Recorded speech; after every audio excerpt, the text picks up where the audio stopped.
Hey guys, welcome back to our Grow Along where I show you what to do in the garden each week. Let's get started.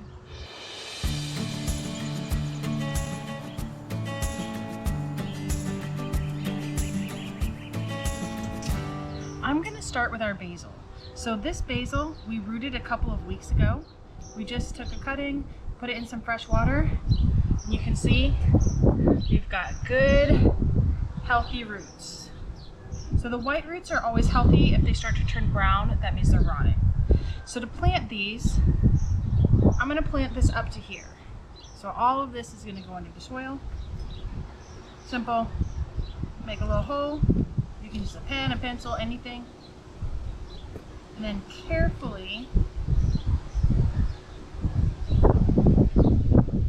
get the roots down in there. You don't want to break those roots off. Okay, I would have liked to get it a little deeper, but I was scared of breaking the roots. You know what? We might just dump some of the soil out. Yeah, I think that's going to be better. So on this one, I'm going to do this and then fill in. That worked better. Done. And then in about 2 weeks, they should be strong enough that we could put them in the garden. I'm going to plant them with my tomatoes. Sweet potatoes. Sweet potatoes are one of those crops that really thrive in our hot and humid environment. It's going to be time to plant them beginning of May. I wait till honestly about June to plant mine because I don't have the space in my garden.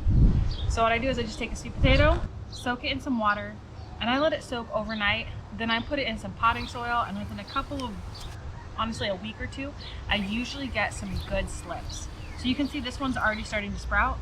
This is just from the store, it's not special. Now if you need to get your sweet potatoes in sooner, then I would just pick up some slips from a local nursery. Peppers. Peppers are perennials, which means they can live for multiple years. However, the last few years, even though I've given them protection, we've just had such extreme weather that I would have had to bring them inside. And I am much too lazy to dig them up. So we're gonna put them in pots. Just like always, we're gonna support. Notice I'm not grabbing the stem, I'm going around the stem. Boop it out. Oh yeah, that's a good sign. We've got nice white roots. And then I'm just gonna plant it at the same depth it's at now. That looks good to me. And then make sure you keep the tag in there. Now eggplant. Eggplant, I'm gonna do the same thing. And eggplants, you know, I don't know if eggplants are perennial. I'll look it up and put it on the screen. But I don't even like eggplant, which I know sounds insane to be growing it. One of the main rules of gardening is grow things you like, which is part of why I don't plant okra. I know, I'm gonna get kicked out of the South. But I didn't like melons until I grew them myself last year. So I'm hoping eggplant's the same way, that if I grow it myself, it'll grow really well, it'll be delicious, and it'll taste entirely different from the ones in the store. About 50 more to go. Gourds. Gourds are fun to grow because you can grow your own containers. Last year I grew bowl gourds and they're still drying, but I'm really excited to see what we can do with them. Gourds take a really long time to grow, 180 days. Plus I found that giving them a little bit of extra time is really helpful. So they need at least 6 months of warmth. So I'm gonna be getting them in the ground really quickly. And this year I'm gonna be growing a bottle gourd and bowl gourd. Gourds need a lot of space, so I'm using this trellis. Gourds have large seeds, which makes them great for kids to help with. Pull back the mulch, plant seeds about a ½ inch deep and 1 to 2 feet apart. I primarily grow fruit and vegetables to eat, so growing flowers can feel like a waste of space. Let me give you 3 reasons I grow flowers in my garden. Sunflowers are an excellent example. The first reason is a trap crop. Sunflowers are an excellent trap crop for leaf-footed bug and for stink bugs, both of which like to attack my tomatoes. Last year they were pervasive, and I'm really hoping that if I grow some sunflowers, it'll eliminate that problem, or at least knock it down to a manageable level without having to use any chemicals or anything labor intensive. Reason number 2. Sunflowers produce sunflower seeds, which are edible for me, but I'm mainly growing them so that I can feed the birds in the winter. And the third reason is to pay your pollinators. Pollinators are things like bees, butterflies, moths, anything that comes in and helps make sure that those flowers get completely pollinated. Now, most things in our fruit and vegetable garden need pollination in order to create the fruit that we get at the end. Things like squash, tomatoes, tomatillos, all sorts of things need pollination to get a good fruit set. Paying the pollinators means they're not going to just come in for a quick visit and leave and find a different place to hang out. They're going to love your garden and it will literally be buzzing with life. Sunflowers do an excellent job of keeping the bees and the butterflies happy. You'll see them flocking to them and just loving them. Now, besides sunflowers, I really highly recommend all types of zinnias. I like the big ones. I like the big ones. So the Queen series, probably about this big. The Queen series gets pretty big. You can get some even bigger ones, but they produce like crazy. They don't mind the heat. They don't need a ton of water once they're established. And the more you cut, the more you get. They produce all the way through. I've picked some all the way through November. They are an excellent cut flower, and the bees, the butterflies, and all sorts of pollinators just love them.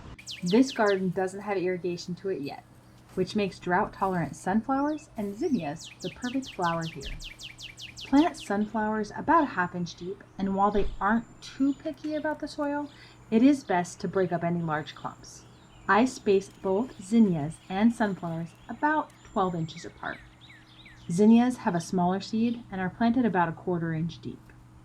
Cosmos, I have had zero success with this, but we are trying again this year. I think I'm probably a little bit late to the game on these. It says to plant them right after your last frost, which was like a month ago, but I'm a believer in trying. So I'm gonna try it and see if they come up. I'm taking advice from several garden blogs on how to have success this year. They say cosmos prefer poor soil and truly thrive on neglect. Fingers crossed. And then this is Gomphrena that I harvested myself this last, I want to say November, December. And I don't know how good, I've never tried to germinate this, so I don't know how good of a germination rate I'm gonna get, but I'm gonna be planting this all over. Since I'm unsure of the germination rate, I'm heavily sowing the seeds.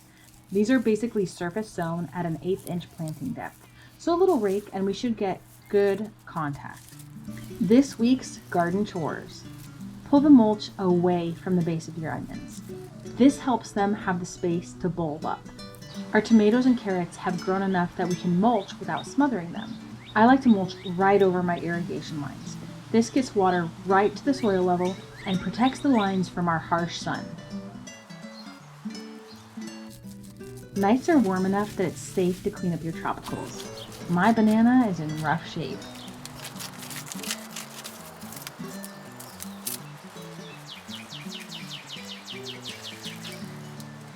Give your feeder a good clean. A 1/4 cup of white sugar, 1 cup of boiling water, and stir until dissolved. No need for any dyes. Let it cool completely, then just wait for your friends to find it.